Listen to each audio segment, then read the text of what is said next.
Anybody can be a victim of a violent crime. Not feeling valued by the institutions that are supposed to be serving you, like the police department, the criminal justice system, the education system, perpetuates a sense of hopelessness. It's extremely important to get out and spread the word that there is help, there's hope, there's support. Each and every one of us can do things every day in our relationships, in our families, in our workplace.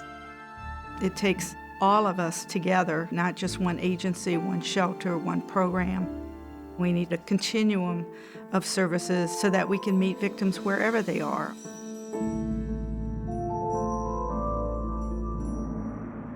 In Philadelphia, trauma was really at the center of what was happening in the lives of victims of violence. We have focused on the issue of trauma as it relates to urban violence, particularly for young people of color.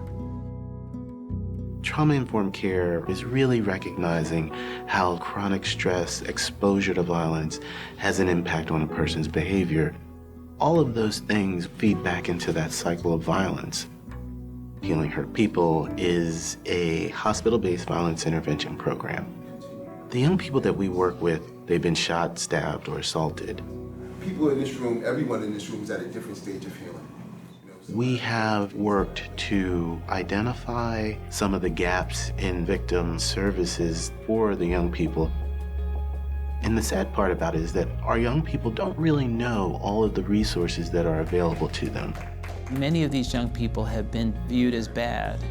Rather than having been injured by trauma, we're taking a broader perspective and seeing these young people in the same way that we would see anyone else who's been a victim of violence.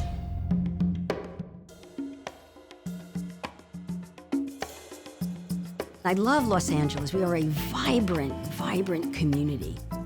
We are survivor-centric.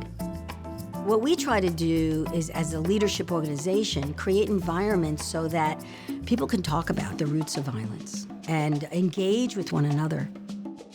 When we're working with domestic violence survivors, understanding that if a person's reporting for the first time, if a survivor's holding back, not being forthcoming with a lot of the details, it's not that they're lying, it's that they've been through a traumatic experience. A group of deaf women came to our organization because they were concerned about privacy.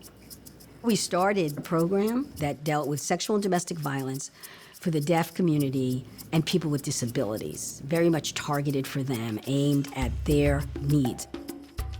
We're here to provide those options and resources so that survivor then has that power within themselves to move forward and start their healing process.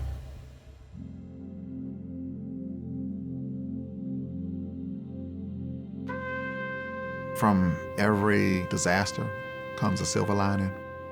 And I think Hurricane Katrina was an opportunity for New Orleans to get some things right. New Orleans, unfortunately, has this history of education systems that didn't really address those needs of kids who are chronically exposed to community violence. We get children and families who have experienced homicides, children who have been victims of abuse, sexual abuse. And if they don't get any type of support or treatment for the trauma, it will continue to impact them throughout their lives. We do a tremendous amount of outreach to every entry point that we think that survivors will be going to let them know that services are available for them. The important thing is that you get those systems, police, the city, the mayor, the prosecutor, your nonprofits, to really understand that we have to have an integrated response. The partnerships are vital so we can meet the needs of the entire community, so we can grow together. It's the building of the trust and the belief that we are going to walk that walk with them. Through word of mouth, a reputation is just created, and Sahara is viewed in the community as one of those organizations that never says no. Recent immigrants experience a vast difference between the culture that they are used to and the culture in this country.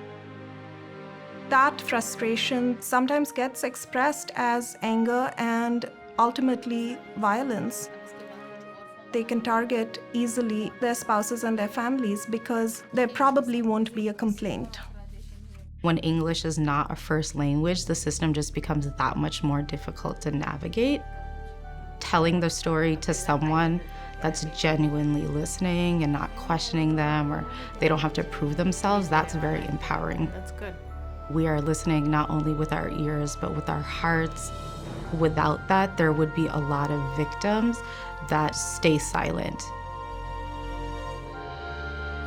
Empowering victims means acknowledging them and their humanity.